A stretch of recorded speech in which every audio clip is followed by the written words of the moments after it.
Latest updates के लिए हमारे चैनल हलचल इंडिया को लाइक, शेयर एंड सब्सक्राइब कीजिए एंड यस, बेल आइकन को प्रेस करना मत भूलिए।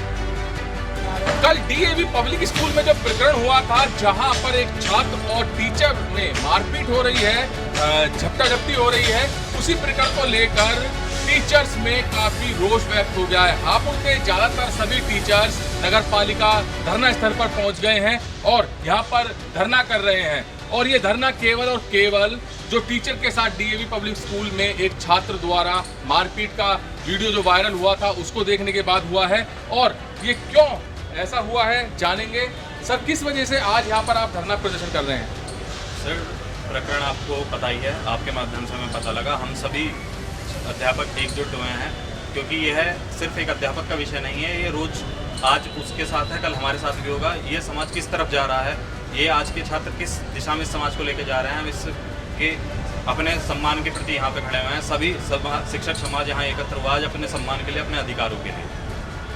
शिक्षक को मारना भी पड़ता है, डांटना भी पड़ता है छात्रों को, क्योंकि अनुशासन बहुत ज़्यादा जरूरी होता है। और अनुशासन घर का तो कुछ अलग होता है, जब स्कूल में हम एंट्री करते हैं वहाँ पर कुछ अलग हो जाता है। तो जैसे डांट भी देते हैं शिक्षक, मार भी देते हैं एक दो, तो कितना सही है कि छात्र शिक्षक पर हाथ छोड़ दे? सर, इस बारे में बस मैं यही कहना चाहूँगा कि कई बार बच्चे के साथ माता पिता हाथ पैर उठाते हैं, उस पर पिटाई कर देते हैं। क्या वो बच्चा अपने माता पिता के खिलाफ कुछ कार्रवाई करता है या माता पिता पर हाथ पैर उठाता है? नहीं। स्कूल में भी ऐसे ही होता है कि अध्यापक जो एक पिता की तरह, माता की तरह बच्चों को पढ़ाता है, तो हो जाता है बच्चे के साथ एक आधा कभी डांट दिया, उसके कमर पर लगा दिया। तो इसका मतलब ये नहीं कि बच्चा अपने नियम कानून को भूलकर एक टीचर के ऊपर, जो उसके शिक्षक जो है गुरु समान है, उसके पिता समान है, उस पर वो हाथापाई पर उतर जाएगा। जो कि यह दिखाता है कि आज के समय शिक्षक उसके लिए कुछ नहीं है, एक मात्र चौकीदार की तरह स्कूल में है और वो उसके प्रति कुछ भी कर सकता है। तो ये तो हमारे लिए बहुत शर्मनाक बात है कि हम शिक्षक होने के नाते अपना सम्मान खो रहे हैं, हम कुछ नहीं कर पा रहे। और ये बहुत बड़ी बात कहना चाहूँगा कि जो माता पिता हैं, कहीं ना कहीं भागीदारी वो अपनी रखते हैं कि अपने बच्चे को इस तरह की शिक्षा वो कैसे दे रहे हैं कि वो स्कूल में जाकर अपने शिक्षकों पर हाथ पैर उठाता है और उनको कुछ नहीं इस तरीके से वारदात को अंजाम देता है। तो सर, बस बहुत गलत हुआ है। कल हमारा शिक्षक दिवस है और शिक्षक के साथ कहीं ना कहीं हर स्कूल में किसी न किसी की वारदात होती रहती है। सर, जो कल प्रकरण देखा है आपने पूरा, आप टीचर हैं, इसमें उस बच्चे के अंदर किस चीज़ की कमी आपको लगी है? सबसे ज़्यादा तो उसके अंदर अनुशासन की कमी है। दूसरी सबसे बड़ी बात यह है कि इस विद्यालय के अंदर जब शिक्षक बच्चे को सिखाता है तो उतनी ही जिम्मेदारी माता पिता की भी होती है कि वो भी बच्चे को उसी प्रकार से संस्कारित करे। वो उसे बताए कि वास्तव में शिक्षक कौन है, शिक्षक आपको शिक्षा क्यों दे रहे हैं, आपका भविष्य में क्या होगा। अगर शिक्षक बच्चों को नहीं पढ़ाएगा और सारी जिम्मेदारी अगर शिक्षक ले ले अपने पास है कि भाई नहीं, हम नहीं पढ़ा रहे, तो फिर समाज कहाँ जाएगा? आखिर समाज का जो निर्माण होता है वो तो शिक्षक के पास ही होता है ना। शिक्षक के गोद में ही तो निर्माण और विनाश फलते हैं। तो शिक्षक ही उनका भविष्य का निर्माण कर रहा है और अगर शिक्षक के विपरीत ही ये सब घटनाएं हो रही हैं तो वो निंदनीय है। तो पीछे भी शिक्षक हैं। सर, जैसा कि अभी बताया गया है, सर बोल रहे थे कि अगर माता पिता भी मार देते हैं अपने बच्चे को, और जैसे एक हाथ उठाया गया है कल शिक्षक पर, क्या माता पिता मारेंगे तो ऐसे ही हाथ अपने माता पिता पर वो बच्चा उठाएगा? मैं कहना चाहूँगा कि ऐसा कभी नहीं, भारतीय संस्कृति में कभी ये आया ही नहीं। लेकिन जो ये चीज़ें देखने को मिल रही हैं उसमें मैं कहीं ना कहीं एक बहुत इम्पोर्टेंट रोल पेरेंट्स का भी समझता हूँ, क्योंकि अब मुझे ऐसा लगता है कि पेरेंट ही अपने बच्चे को ये नहीं बताना चाहता कि वो गलत है या सही। इस कंडीशन में जहाँ वो वीडियो आपके ही चैनल के माध्यम से इतनी डिटेल में दिखाई गई कि बच्चे ने टीचर के पास गया है और बाद में 2 टीचर को बाहर से आना पड़ा। इसका क्या मतलब है कि क्लास में कुछ न कुछ ऐसा हो रहा था कि बाहर के टीचर को मेरा इंटरफेयर करना पड़ा। अगर मैं शिक्षक हूँ और मैं क्लास ले रहा हूँ तो मैं यही चाहूँगा कि कोई बाहर से आए, मेरे क्लास में डिसिप्लिन मेरे हिसाब से मेंटेन रहे, यानी मैं पढ़ा रहा हूँ, बच्चे को चीज़ दे रहा हूँ तो वो बच्चा ग्रहण करे। और सर, ये सब चीज़ें तो हैं देखी हैं आपने, मगर एक बात बताइए, अगर आप उस बच्चे के पिता होते तो सबसे पहले आपका क्या दायित्व बनता अगर ऐसा हुआ है? अगर मैं खुद, मेरा भी बेटा है और मेरा ही बेटा, मैं उसे अपना ही बेटा मानूंगा, क्योंकि शिक्षक के लिए कोई फ़र्क नहीं होता, चाहे वो किसी भी बिरादरी से हो, कोई भी बच्चा हो।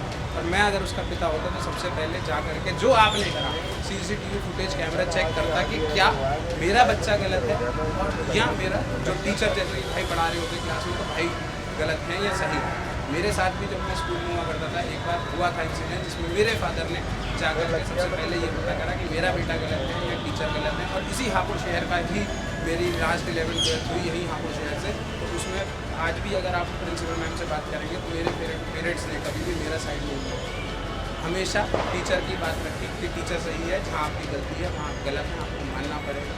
तो मैं यही चाहता हूँ कि जिस तरीके से जो शिक्षा पद्धति की प्राचीन समय से यहाँ चलती आ रही है कि राजा महाराजा का भी बच्चा आके गुरु के चरण छूता था और सारी चीज़ें बाजार से मतलब जा करके ले करके आता था और टीचर को देता था और उसके बाद वो एक बहुत बढ़िया राजा बन के बैठता था।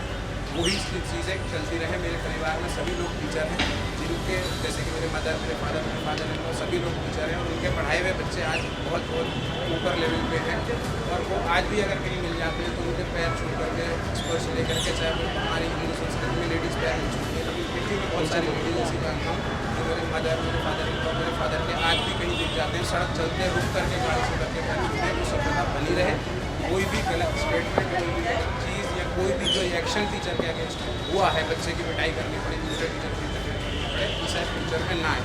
और एक मैं कुछ पहले समय में वीडियो देख रहा था, वो US की वीडियो थी जिसमें दिखाया गया कि सरकार अब टीचर्स को ट्रेन कर रही है वेपन चलाने, क्योंकि उनकी जो वेपन की लॉज है वो ये है कि आप मार्केट में जाएँ तो भी वेपन खरीदें। इंडिया में ये लॉ है कि मार्केट में आपको लाइसेंस अप्लाई करना पड़ता है, प्रशासन आपको परमिशन देता है, तब आप वेपन खरीद सकते हैं। US में लॉज है, आप मार्केट में जाइए मॉल बाजार से खरीदें। अच्छा सर, एक सर से जानूंगा कि गुरु दक्षिणा तो वर्ड आपने सुना ही होगा। गुरु दक्षिणा में पहले देखा जाता था जो भी मांगता था गुरु वो मिलता था, मगर क्या आज गुरु दक्षिणा में पिटाई मिलेगी? देखिए, सबसे पहले तो मैं ये कहना चाहूँगा, दो चीज़ें हैं, एक शिक्षा है और एक सभ्यता है। और मैं मानता हूँ शिक्षा से बहुत पहले सभ्यता का जन्म हुआ है और हम सब लोगों को ये बात को मानना पड़ेगा। सभी अभिभावकों से मेरी अपील है कि सबसे पहले वो अपने बच्चों को सभ्य बनाएं कि उन्हें किस तरीके से वार्तालाप करनी है। यदि वो आज नहीं सिखाते हैं तो हो सकता है भविष्य में ऐसे हादसे ये बच्चे अपने माँ बाप के साथ भी कर सकते हैं। तो मेरी ये अपील रहेगी हमेशा कि जो जहाँ तक कल की बात करता हूँ मैं कि गुरु दक्षिणा में हम लोग सिर्फ इतना ही मानते हैं, एक अध्यापक के लिए उसका बच्चा कामयाब हो जाए वही उसके लिए सबसे बड़ी गुरु दक्षिणा होती है। और फिलहाल हम इसका विरोधाभास कर रहे हैं। कल के दिन जो शिक्षक दिवस है हम उसको पूरा काला दिवस घोषित करते हैं और अपना विरोधाभास काला हाथ में काले रंग बांध के करेंगे। तो यहाँ पर और भी टीचर्स हैं सर, जैसे बताया जा रहा है कि उसकी चोट भी लगी है, कान का पर्दा फट गया है, तो उस पर क्या करेंगे? क्योंकि वो भी ब्लेम लगा रहा है टीचर पर कि मेरी पिटाई ज़्यादा हुई है। जैसे कि मैंने आपका वीडियो देखा, उसमें से जब आप उससे क्वेश्चंस पूछ रहे हैं तो वो प्रॉपर आंसर दे रहा है। इसका मतलब कि उसके कान में तो प्रॉपर सुनाई दे रहा है, तो कान का पर्दा कैसे फटा है इस बारे में अभी तक हमें सामने नहीं आया। तो जैसे कहा जा रहा है कि पिटाई हुई है उस बच्चे की भी, हो सकता है कि टीचर्स ने आवेश में आके उसको भी मार दिया हो, क्योंकि शुरुआत तो उसने ही की थी। और ये कहा जा रहा है कि उसकी पिटाई हुई है, बाहर लाकर उसकी पिटाई बहुत ज़्यादा की है। क्या अगर वो ऐसा ना करता बच्चा तो क्या ऐसा ये जो केस हुआ है हो पाता? बिल्कुल भी नहीं होता। यदि शिक्षक ऐसा ये जो इतना मिसबिहेव हुआ ये कुछ होता ही नहीं है और ये कोई भी ऐसा कुछ मामला बनता ही नहीं है। तो संस्कारों की कमी यहाँ पर बताई जा रही है। अगर परिवार बच्चे को अच्छे संस्कार देता है तो वही संस्कार वो हर जगह लेकर जाता है, चाहे स्कूल में जाए, कहीं बाहर जाए। संस्कारों से सबसे बड़ी जीत होती है। सभी अध्यापक यहाँ पर मौजूद हैं जो धरना करने आए हैं। इन्हीं का यही कहना है कि संस्कार घर से मिलते हैं, माता पिता संस्कार देते हैं। और अगर जैसा कल प्रकरण हुआ है यहाँ पर, ऐसा प्रकरण माता पिता को पता चलता है उसके बच्चे द्वारा हुआ है, तो सबसे पहले माता पिता को स्कूल में जाना चाहिए, वहाँ पर प्रिंसिपल या टीचर से बात करनी चाहिए कि किस तरह से इस बच्चे की शिकायत आई है, इसमें टीचर की गलती है या फिर मेरे बच्चे की गलती है। तो ये सब जानना बहुत ज़रूरी होता है, ना कि उसको बढ़ावा देना। जैसे कि अब सभी टीचर्स कह रहे हैं कि उस बच्चे को बढ़ावा मिला है और बढ़ावे के कारण आज वो इस कदर शैतानी कर रहा है, जिसकी वजह से ये इतना बड़ा प्रकरण बन चुका है कि दोनों तरफ से ही रिपोर्ट दर्ज कराई गई है, तहरीर दी गई है, टीचर्स की तरफ से भी और छात्र की तरफ से भी। अब पुलिस जांच में लगी हुई है कि गलती किसकी है और सीसीटीवी के आधार पर गलती जो दिख भी रही है उस पर भी काम किया जा रहा है। तो पुलिस का अब जांच का विषय है। जांच करने के बाद अब देखते हैं कि दोषी कौन होगा। कैमरामैन जगवीर के साथ सुशील शर्मा, हलचल इंडिया।